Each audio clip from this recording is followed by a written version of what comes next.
السلام عليكم ورحمة الله وبركاته. أعوذ بالله السميع من الشيطان الرجيم. بسم الله الرحمن الرحيم. الحمد لله رب العالمين والصلاة والسلام على رسوله الكريم وعلى آله وصحبه أجمعين.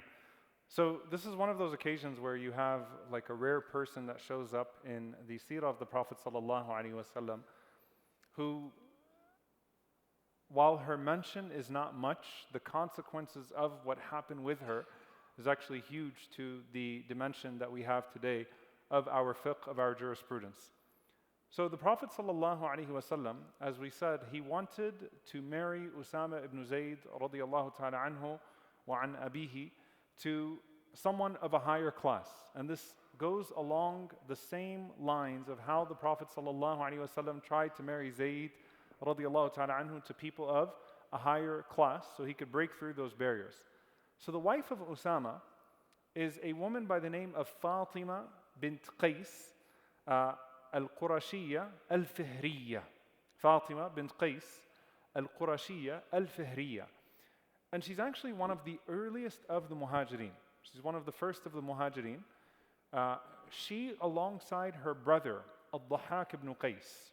Al-Dhahhak ibn Qays. Al-Dhahhak was about 10 years younger than her, so she's actually the older one. Her and her brother embraced Islam in Mecca, and they're from Banu Fihr, so they're from a powerful tribe. And she married, at that time, she was married to her first husband, a man by the name of Abu Amr ibn Hafs ibn al-Mughira al-Makhzumi. Abu Amr ibn Hafs ibn al-Mughira al-Makhzumi. And this is the first cousin of Khalid ibn Walid radiyallahu ta'ala anhu. So Khalid ibn al-Walid ibn al-Mughira, he is Abu Amr ibn Hafs ibn al-Mughira. It's the same family.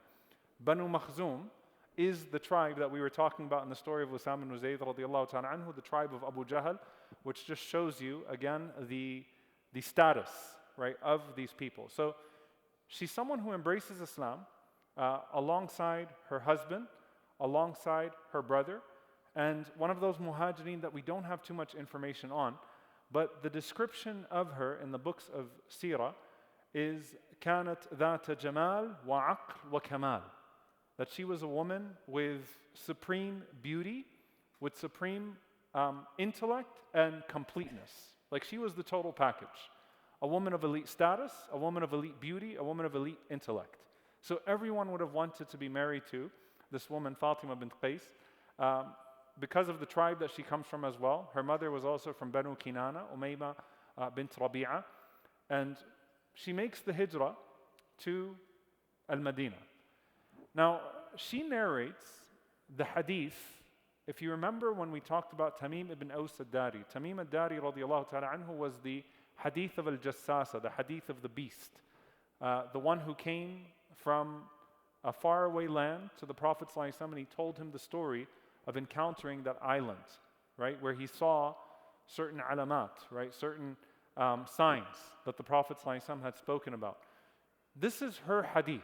She narrates this hadith because she says that I was sitting in, there's a visual here, I was sitting in the front row of the women when the Prophet ﷺ stood on the minbar, and he said, Tamim just came to me, and the Prophet ﷺ recounted what Tamim ibn Aus al-Dari had shared. So we get that hadith from her. It's a very long account, which is known as Hadith al-Jassasa.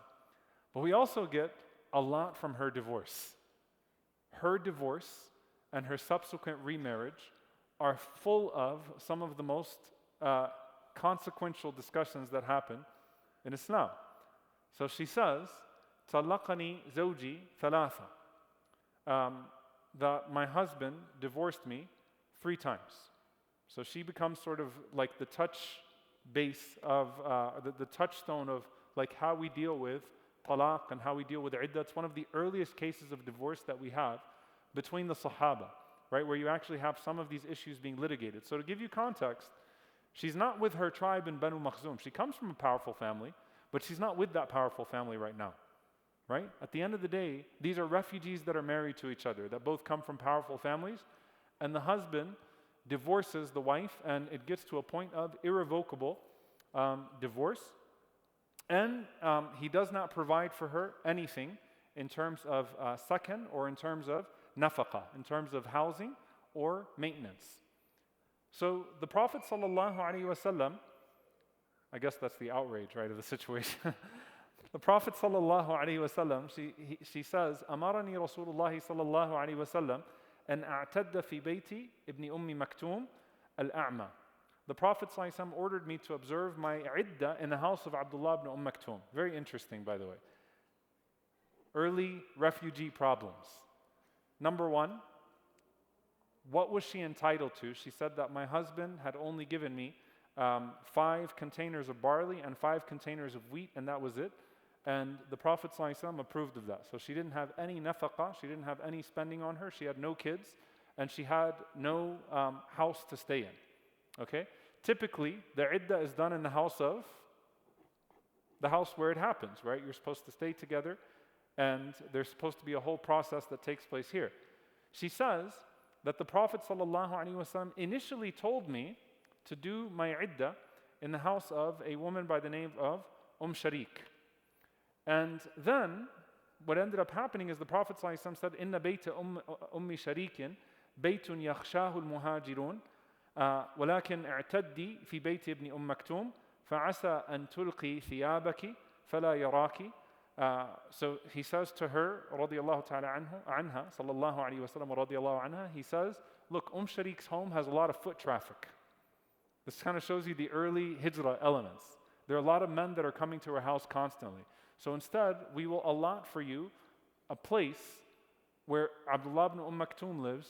He's blind and he will not be able to see you, and you'll be secured, and you go ahead and you complete your iddah over there.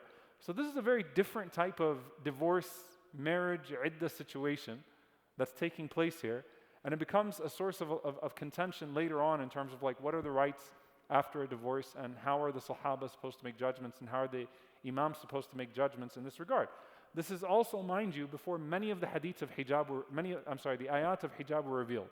The ayat of hijab are 4 years into the hijrah. So the hijab has not been made mandatory yet, right? Many of the laws of how genders should be were not yet revealed. So this is a case in early Islam that happens here. But I don't want to stop there. I'll get back to how this comes up later on in her life. But we come to her marriage to Usama. The way that her marriage to Usama happens is actually powerful. So Abu Bakr ibn Abi Jahm, Abu Bakr ibn Abi Jahm, he narrates this hadith. He says that I heard Fatima bint Qays say that the Prophet ﷺ said to me to go and complete my iddah in the house of Ibn Maktum, and when you become lawful, tell me. Meaning the Prophet ﷺ is saying, tell me so I can find you a husband. So I told him. And then the Prophet ﷺ said to me, has anyone sent a proposal to you? So I said, Muawiyah and Abu Jahm. Muawiyah and Abu Jahm. Now, this shows you her status. That before she's even done with her iddah, 2 men already have their proposals. I mean, she's beautiful. She has a lot of intellect. She has a lot of status, tribal lineage, all that is there. And she's getting 2 proposals from these 2 men. So the Prophet ﷺ responds, and he says, أَمَّا مُعَاوِيَةٌ فَرَجُلٌ تَرِبٌ لَا مَالَ لَهُ. As for Muawiyah, he's a poor man who doesn't have money. Pause here for a moment. Some of the ulama say, is this Muawiyah ibn Abi Sufyan or another Muawiyah? Okay? Because Muawiyah ibn Abi Sufyan comes from wealth. So is this Muawiyah ibn Abi Sufyan or is this another Muawiyah? It could honestly be both. But one of the narrations actually says Muawiyah ibn Abi Sufyan, and we'll make that assumption for a moment. What the Prophet ﷺ might mean is what he meant when Hind bint Utbah came to the Prophet ﷺ and complained about the father of the father of Muawiyah being Abu Sufyan, and said that Abu Sufyan is rajulun shahih, he's cheap, he's stingy. He doesn't give me my basic rights. So it might be, some of the ulama say it might be that the Prophet ﷺ is not saying that he's actually poor, but that he lives a rough life that he's going to withhold from you, right? Or it could be that because of the political circumstances or social circumstances, that at that time, it's wartime or whatever it may be, that Muawiyah actually did not have enough money. Allah knows best, right?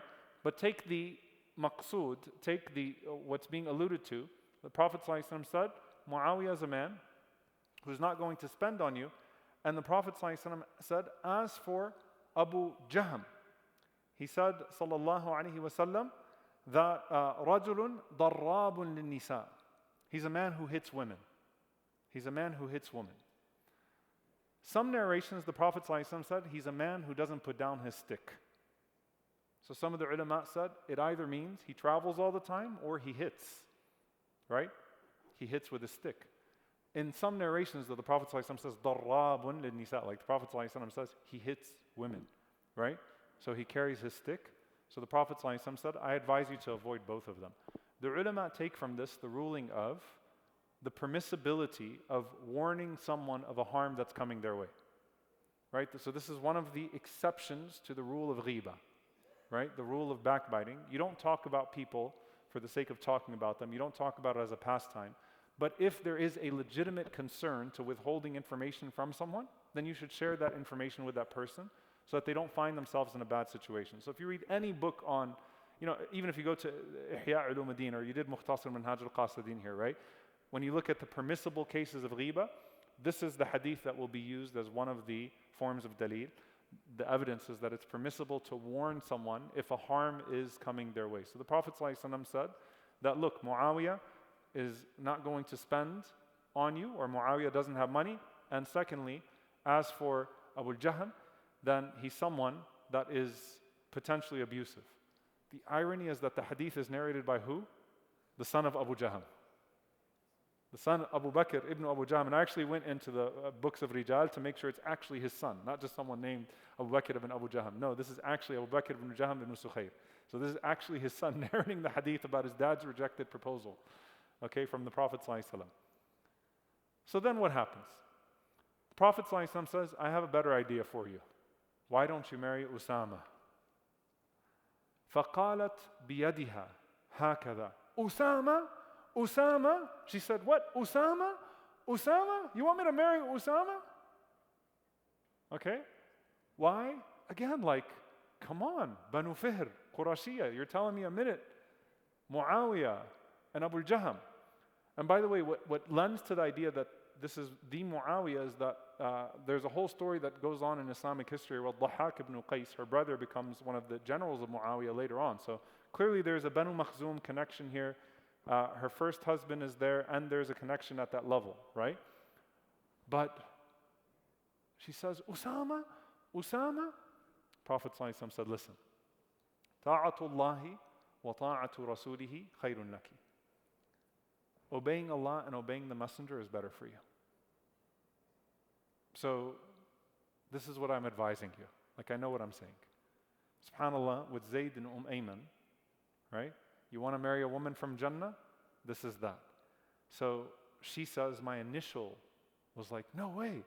So she said, tahawunan, she's saying about herself, bi amri Usama, like I was belittling Usama. Then I said, when the Prophet ﷺ said that, sam'an wa ta'atan lillahi wa li rasulihi fazawwajnihi, that I said, I obey, I hear and I obey Allah and the Messenger ﷺ, so marry me to him. She said, فَكَرَّمَنِ اللَّهُ بِأَبِي زَيْدٍ وَشَرَّفَنِ اللَّهُ وَرَفَعَنِي بِهِ. She said, so Allah honored me with Abu Zayd. Usama named his first son Zayd. Zayd ibn Usama ibn Zayd.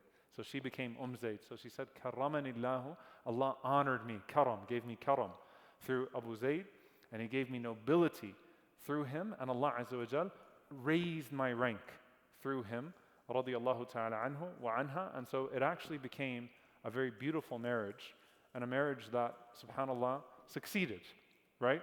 Despite the class differences between the two. And she remained sort of a reference point on issues concerning divorce, and issues concerning iddah, and issues concerning nafaqah, the spending and the maintenance after a person is divorced. And there's a huge debate that took place because Umar radiallahu ta'ala anhu in his khilafah did not want to rule by her situation.